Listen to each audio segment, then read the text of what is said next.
Hello there, muckers. It's Connor here, of course, and just a quick video.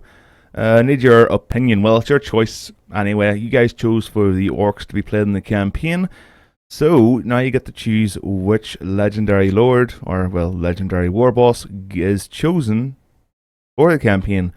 We have two to choose from. Grimgor Ironhide, who is my personal favourite Warhammer character of all time, and Azhag the Slaughterer. A bit of a different playstyle for him.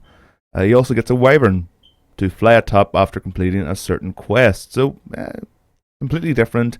Grimgor's on the grind. He's big, he's heavy, he's all about slaughtering hundreds of troops.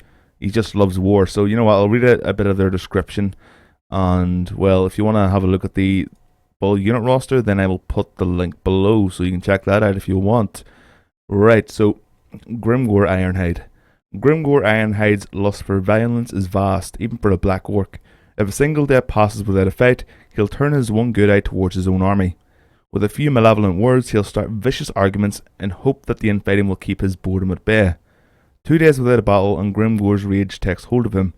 Any and all who stand in his way are crushed, save perhaps his personal retinue of black orcs, the Immortals.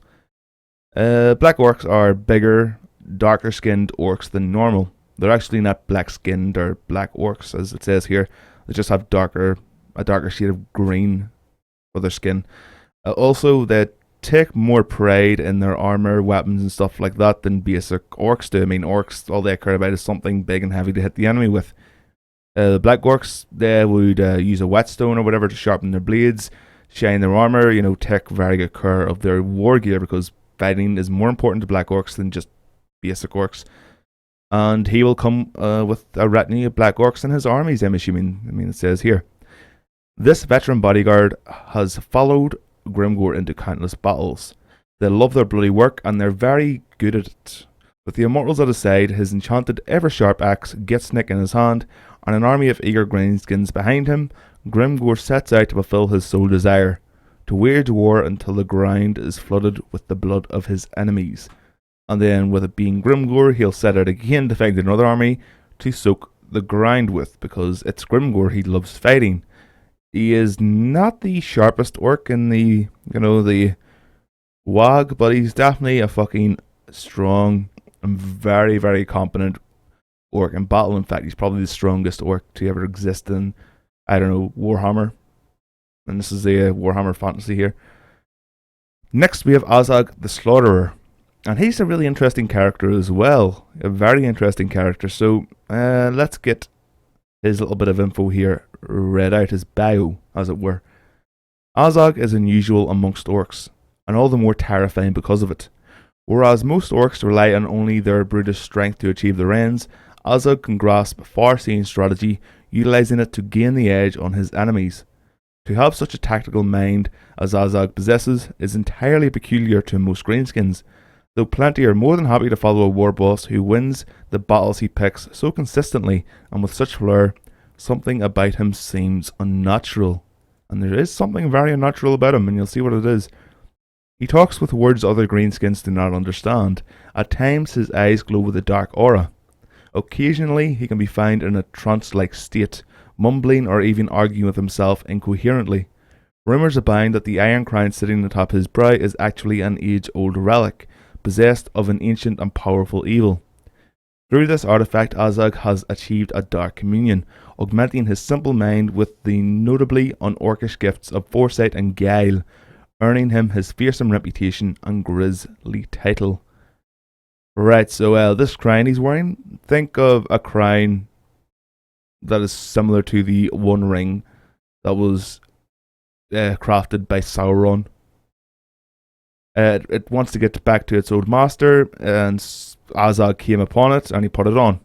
And then the crown cursed its luck because an orc put the crown on, and trying to manipulate an orc is very difficult because they're not that bright. All they care about is one thing, and that thing is fighting.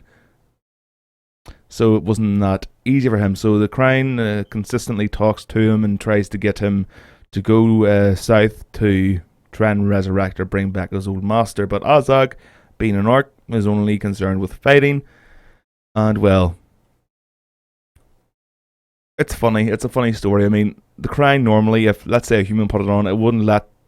It would take years and years putting a single thought into the mind of a human or a sorcerer, some other entity that isn't an orc.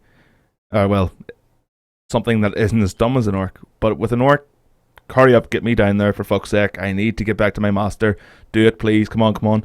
And it'll get to the point where the crying actually starts hurting Azhag, kind of like a shock collar, keeps shocking him and shocking him and shocking him, just to get him to feel pain, so he knows the crying is serious business. But Azhag would, as you can see here, goes into like a trance-like state. He actually loses all the ability to talk, his motor skills, because he's using every ounce of his brain power to actually battle against the crying to keep a hold of his senses, basically. Which is funny in itself that an orc has such a tiny brain that, he has such. It's just funny. I love orcs. They're so humorous, but yet so badass at the same time. So yeah, that's the two different characters, or legendary lords as they're called. I would have changed that to war bosses. Every little thing counts, guys. Every little thing. So yes, we have Grimgor Ironhide, who's awesome, and Azhag the Slaughterer, who is crazy awesome.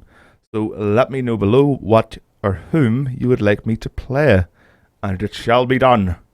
Engage.